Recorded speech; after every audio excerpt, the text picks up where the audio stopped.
My name is Richard Coles, and I'm an airline pilot. I work for SkyWest Airlines. I fly a small regional jet. It's called a CRJ, and I zigzag here and there across the country, a few thousand miles a week.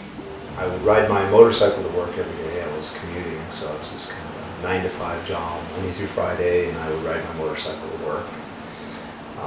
By that time, I'd been riding for 26 years, between dirt and street and all that. I'd had a lot of riding experience and didn't really think anything of my commute. It was just a Monday morning, a normal day, just like any other. I just started my drive. I was less than a mile from my house, where they say all the accidents happen. I was coming up on my first intersection of my commute. I saw an SUV that I thought would be the most prominent or primary threat in the intersection. As I approached the intersection, I saw him cutting through a gas station, so I thought, okay, watch out for this guy. Of the 100 cars or so in this intersection, that guy is probably the one that's going to be the biggest threat to you. Sure enough, as I rounded the corner and started upshifting, I see that this guy had pulled out onto the street that I had just turned onto. So, feeling that, kind of rewarding myself for anticipating that threat and kind of predicting his action, I said, okay, that's fine. He's in the right lane. There's 2 lanes of traffic. So I'll just widen my turn into the left lane. I'll be in the left lane, he'll be in the right lane. As I attempted to pass him, that's when he actually, out of nowhere, came from the right lane that he just pulled into, cut across my path, and made a U-turn directly in front of me. Before I even had time to react, me and the bike were impacting the side of it at about 40 plus miles an hour. Well, to go from that speed to just hit the object bluntly, it was pretty, it was an intense impact. I mean, it was like, okay, that's gonna happen. I'm gonna hit that thing right now. There's nothing I can do. The speed I was going, I didn't even have time to actually hit the brakes. It happened so quick. Really, at that point, there was no more thinking involved or reacting. It was just being thrown through the air. Me and the bike hit the side. We got catapulted up and over. I mean, my body first, and then my motorcycle afterwards. Just head over heels, end over end, up and over the top. Next thing you know, I found myself sort of frame by frame, just orbiting through the air, and just almost like a dream where you just see everything happening in front of you, but you feel like you can't really react to it. You're just kind of along for the ride. Total shock that this could happen. I mean, I was a defensive driver. I was anticipating threats. In fact, I was anticipating that person would be the biggest threat, and therefore watch out for him if no one else. And yet he's the driver that ends up that I'm actually impacting. And I had never seen a maneuver like that. Total shock was my first emotion, followed by anger. Anger obviously at that driver who I was now orbiting over the top of, just kind of seeing his vehicle, then the ground, then the air, then the ground, then his vehicle. But I couldn't even see his face. I couldn't even look into the face of what I thought was my killer.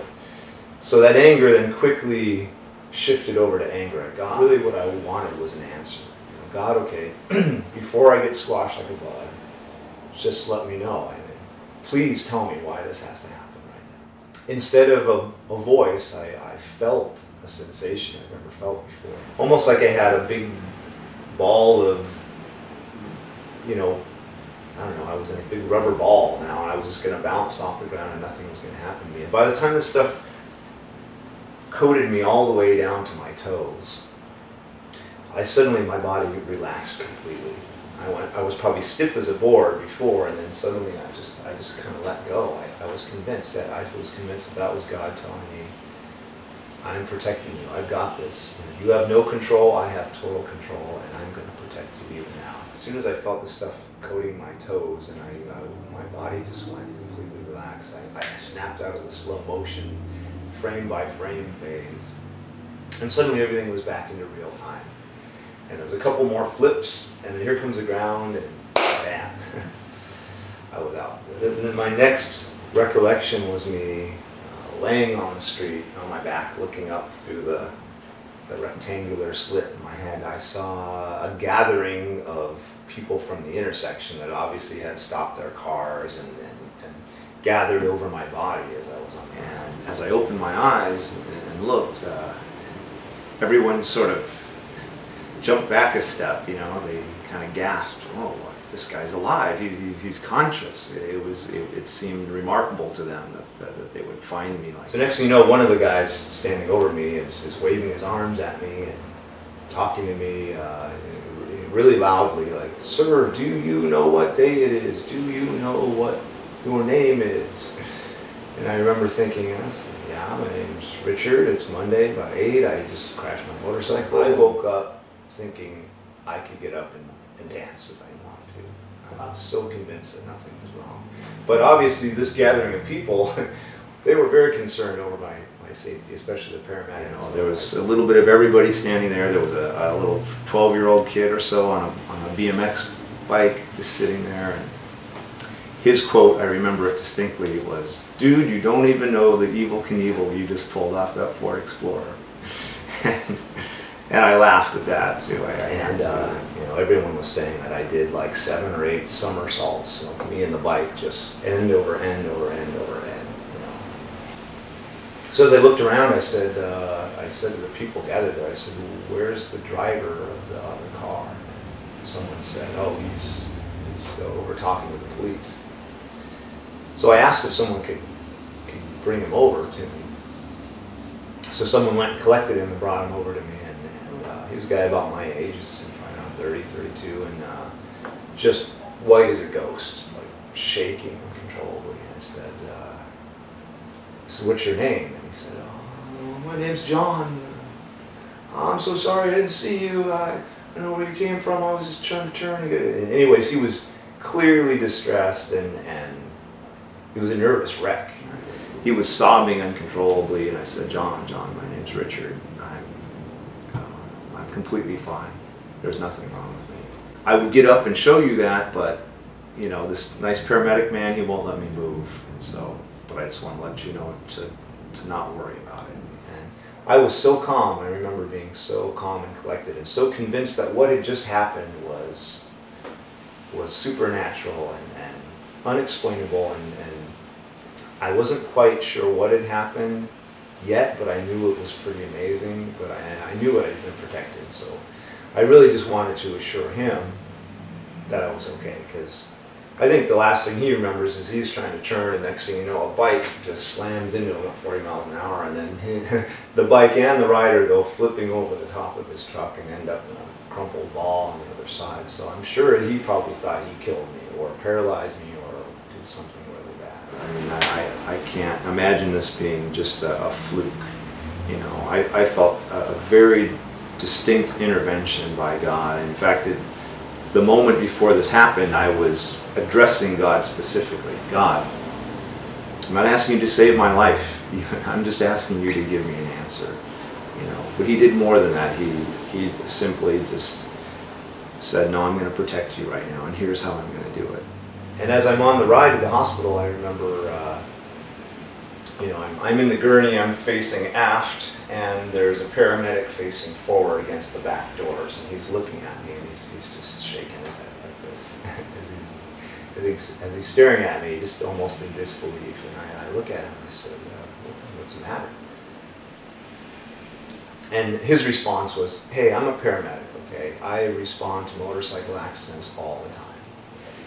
And typically what happens when we arrive on scene is we get there, and on one side of the street is a motorcycle laying on its side, perfectly good, maybe a couple scratches on it. And on the other side of the street is the dead guy that was just riding it. You know, I guess they get me out of the gurney, put me in a wheelchair, they wheel me in, and the ER doctor is looking at the police report and the witness statements that say, you know, the impact and how far I flew and how high in the air I was when I hit the ground. It was clear that, you know, from my clothing that my right side took most of the hit. You know, my right side of my shoe was scuffed up, and my right knee, you know, my kind of business casual is how I dressed at the office, so like my pants kind of were opened up a little bit here at the right knee.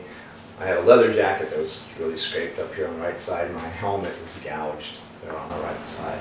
So I must have I think I ended up hitting feet, hip, shoulder, helmet, and then kind of ending up on my back. So they wheel me down and take x-rays, 1, 2, 3, 4. Go back to his office, he puts them on the light board, and he's examining the images. And he's looking, and says, I don't see anything wrong here. He says, I'm going to take you back. I'm going to take more images, both sides, some close-up images, and we'll take a look at those. So they wheel me back to radiology. They take like another bunch of images, comes back, he puts all those. Now he's got a whole gaggle of images on his light board. And as he looks at all of them, he says, I don't even see a bone fracture. If there's nothing wrong with you. You're going to be sore, obviously, from hitting the ground that hard, but you're a really, really lucky young man. So I go to the payphone, because they still had payphones in 1999, and I call my work, and I said, hey, my boss said, where have you been? I was supposed to be at work at 8:30, it's now probably 10. I said, look, I'm at the ER, I totaled my motorcycle on the way to work, but I'm fine. So I hung up, and then my boss hangs up and tells the other 5 people in my department who I work with what just happened. One of those people was Donna. So when Donna heard this, she almost fell backwards out of her chair. And the reason why is she had spent most of the night previously praying for the birth of her first granddaughter. The Lord be with the doctors, be with the nurses, safely deliver this child. And then she eventually drifted off to sleep. But when she woke up in the morning to get ready for work that same morning, she said my name was on her heart really strongly for some reason, just out of the blue. It was like flashing like a sign in her head. And so she didn't understand why. I didn't have any kind of immediate need that she knew about. I hadn't put an envelope into the prayer basket or anything. She knew me from work and from church, and I was a young guy she worked with, seemed healthy, didn't seem to have any immediate needs. So she again began to pray for the baby. Lord, be with the safe delivery of the baby, doctors, nurses, etc., etc. And as she tried to pray for her family situation, she said she kept getting kind of pummeled by these images of my name just flashing in her mind. She said, got to the point where she couldn't even concentrate on her prayer for the baby. So she said, as hard as it was to kind of put her own personal concern aside, she realized, okay, there's another concern here that I'm not really sure. Prayed a generic prayer for me. Lord, be with Richard today. Give him guidance, give him strength, give him mercy. And you know what he needs, Lord. You know what he needs. You're good, and I don't know, but I'm just a third party in this. Amen. And then she went to praying for the baby, and then she went to work. And the interesting part is, while she was praying for me, it was probably likely when I was in that accident. Clearly, God did an amazing thing through somebody else. I was in trouble, and yet another believer, someone else in faith, who already had kind of committed themselves to praying for other people.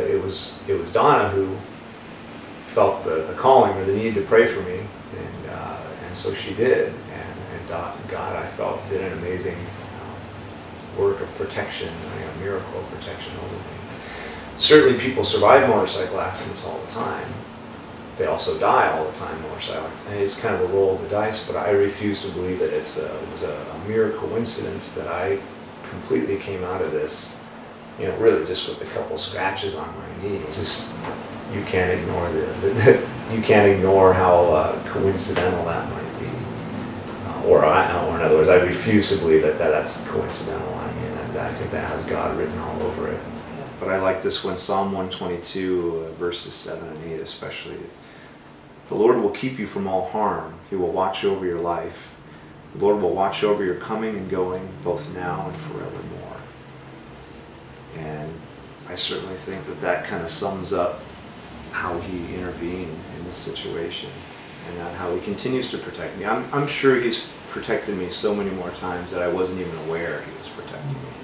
Because in this instance, it was very clear that he was protecting me, and I was very aware of what he was doing. So I told myself afterwards, okay, I'm going to think about this every day. Every day I have from here on out is just a bonus, a new lease on life. I'm going to be thankful for my life every day. I'm going to be thankful for everything in my life. I'm just going to be a new person. I'm going to be changed. And, you know, that lasted a little while until, you know, life, you know, the problems of life and responsibilities. And of course, it was a motorcycle accident.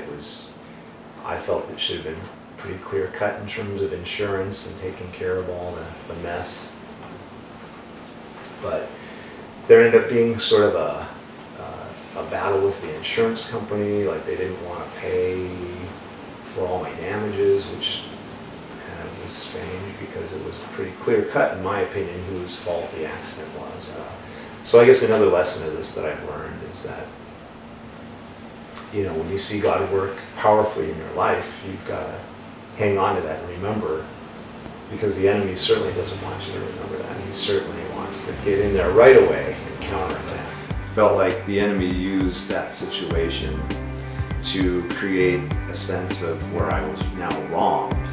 I went from feeling so grateful to just be alive, you know, to have a second chance on life, and more than that, even to just clearly see God's miracles, clearly see a miracle of God at work in my life. So I thought it was just a great example to me. Okay, Richard, I'm going to let you keep living, and I've shown you an example of how I want you to live as a believer. I really want your concern to be for others, but know that my protection over